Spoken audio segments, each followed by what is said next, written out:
tell me what type of team you want to be. It's about how you respond. Everyone play just one play at a time. Just do your job. Just do your job, and I promise you. I promise you. But it takes everybody. Let's go. Yes, sir. Let's go. 3, 1, 2, 3. Yes, sir.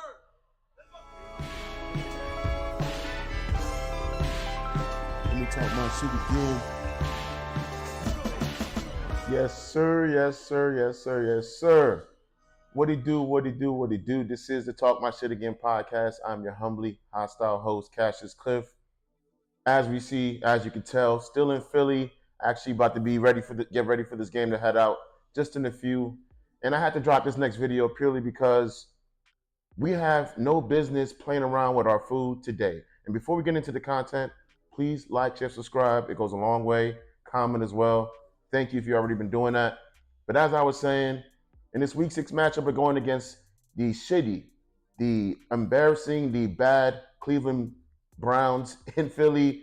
We have no excuses. As you can see right here, full practice by everybody. A.J. Brown, Devontae Smith, Lane Johnson, Kobe Dean. It doesn't matter if you needed them, if they were starters, they're going to be able to be, they're going to suit up, they're going to be viable.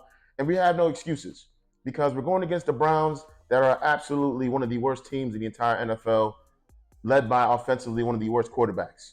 I mean, you're talking about a guy, Deshaun Watson, who has not thrown for over 200 yards, not one time this season. And obviously, as I said and I mentioned, there's just no excuses. All right, the Browns are not a good team. We have A.J. Brown and Smitty back. We just have no excuses. And really, we're going to handle business. I have zero reservations or fears about this game. I think this is going to be a very convincing win, as it should be. On paper, it looks that way. And really, we are geared, we're ready for this kind of game. People quickly forget, especially since the fact that A.J. Brown has not played for several weeks. That first game, we put up 34 points. We haven't obviously put up 30 since, but, we were missing a couple of our guys. But as you can tell, and as I just mentioned, having your full weapons at your disposal, obviously, this drive starts off with an interception. But from there, even though Jalen had 2 more turnovers in this game, one of those fumbles not being on him, but another interception later in the game, he was absolutely dialed in when it came to being able to read the blitz and actually read and react and make the right pass. But ultimately, even though, again, it was not a great game for him in terms of turnovers, him being able to pass the ball, get the ball into his playmaker's hands, that was happening without any issues whatsoever. Smitty had a pretty decent game. And if you aren't aware, don't remember, A.J. Brown absolutely had a great game. 4 catches, over 100 yards and a touchdown. These are things that we've come to expect from Jalen Hurts. It's obviously the turnovers that we are unfortunately also coming to expect, which we really shouldn't, purely because Jalen Hurts is not really that kind of quarterback. This is a guy that has gotten better every year, that's grown as a quarterback, especially with the IQ. He's already shown and exhibited his ability to actually, beat the blitz with a proper game plan set in play. So at this point, with A.J. Brown being back, as you see him here from last year up until this point, he's been a revelation for this team and for this offense. And it's completely different without him in there. If you didn't realize, and if you really paid attention in that opening montage for AJ, that was a game in which we won very convincingly and blew out the Buccaneers. And the only time we beat the Buccaneers, with Jalen Hurts being the quarterback for this team, is when A.J. Brown was on that field. And when A.J. Brown is on that field, we're a very hard team to really compete with and even contend with. The offense is just too potent, too many weapons on either side of the field. And now, especially the fact that we have a guy like Saquon Barkley in the backfield, it's no surprise that we dropped 34 points in that first week. And as you can tell right here, the Cleveland Browns are not a great running defense team by any imagination. You're talking about a team that is below 20s in terms of rush defense. They're not even on the same level compared to other teams that we played against that are pretty decent, if not stout against the run. So if we're not going to obviously lean on our skill position players in terms of A.J. Brown and Smitty, you absolutely should lean on the run to start off the game, because the Cleveland Browns is not a bad defensive team. Where they really make their bones and where they're at their best is in the pass game.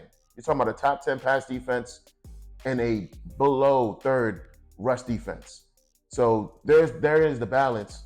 But it's clear as day, if you're not going to lean on Saquon Barkley, if you're not going to give it to your best playmakers on offense, You're going against Deshaun Watson. This guy is absolute buns. Who knows what happened to him? Maybe he needs to go back to getting the massage therapy. I can't really call it. But in the end, since Deshaun Watson has been in Cleveland, he's been what they're called and what their name is. Doo-doo Brown. He's not been good by any metric. Again, a guy who's not thrown over 200 yards not one time this season. They haven't taken a bye yet. And without Nick Chubb, with a offensive line, with their center, he's going to be out. You got tackles that are hurt. Their defense, even though their defense is where they're best at, they have injuries on that side as well. There's no reason a guy like Deshaun Watson, with the offense that leads the league in sacks allowed with 26, bottom of the league in rushing, because they don't have Nick Chubb, there's no reason for a guy who can't even read a simple mesh concept, finding the open tight end in the back of the end zone. He can't do that as a 7-year vet, 8-year vet.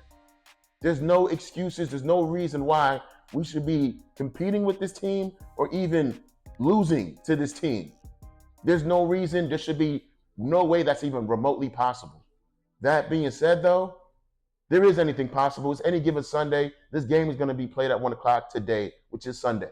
So where I'm sitting at and what I think, we're in a win-win situation. Either we're going to blow these guys out, we're going to have a very convincing win, or we lose and Sirianni's gone. Because there's no way a team in the Cleveland Browns that are 1-4, 1-2 on the road, with the worst offense in the league, injuries on defense, they should be competing with us or even coming out of here with a win. There's just no way that should happen. And if it does, best believe there's going to be heads that's going to roll. And I believe Sirianni's going to be the first one to be that. It's going to be, obviously, a game because it's going to be a tough game at moments because, obviously, guys are coming back in. Jalen Hurts has not been playing his best. But there's no way, shape, or form this should be competitive in the midway point through the third quarter, if not at all in the second half. This should be decided very early on. And if it's not, we got a lot of issues. And really, it's going to be clear that this team is not prepared for the playoffs. As early as it is, we're just not prepared for that. Because the Browns are not a good team by any metric, by anyone's standards, and really by anyone's assessment. They're just not a good team. 1-4 is 1-4. And even though we're a 2-2 team, we're clearly better than 2-2. We've had injuries. We've had too many turnovers. The turnover battle has not been in our favor. So again, there's no reason why we should be competing with this team after the after the first half. It just should not happen. And if you don't understand what I'm talking about, just watch this clip by Deshaun Watson right here. Obviously, this game was over early in Washington, but this is a guy that is a veteran. That is a guy that has had a lot of great games, a lot of great tape. And from what I can tell here, and really by what other people have assumed and surmised, he just gave up. This is a guy that has not been playing well since he's gotten to Cleveland. And when the coach wants to go on fourth down, and from what I remember, Kevin Stefanski is a coach of the year 2 times. So he knows how to not only get his team prepared and coach up a quarterback, especially if they're not that talented. But a guy like Deshaun Watson, who has had a lot of great games, who is supremely talented, obviously taking a lot of steps back, just giving up. This guy, he's not good to the point to where Jameis Winston is very possibly going to take his job, if not halfway through this game next week. So again, we should not be competing with these dudes. They're not on our level remotely. And the fact that we have all our guys back, our main players, this should be an open shut case by the time it's third quarter. We should just be sipping drinks and moving on to the 4 o'clock games. Being real. And if we're not doing that, I promise you, we are in trouble. And it is very early for us to be in trouble at this point in the season. But with that being said, this is the Talk My Shit Again podcast. I'm your humbly hostile host, Cassius Cliff, in Philly for the game. We out to the next video. It's going to be really soon. Stay tuned. We out. Peace.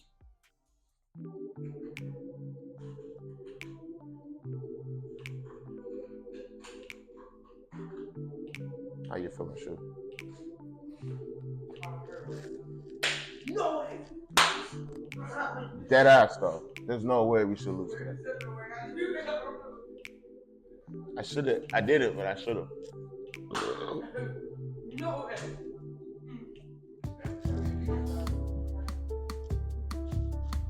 What's up, Top?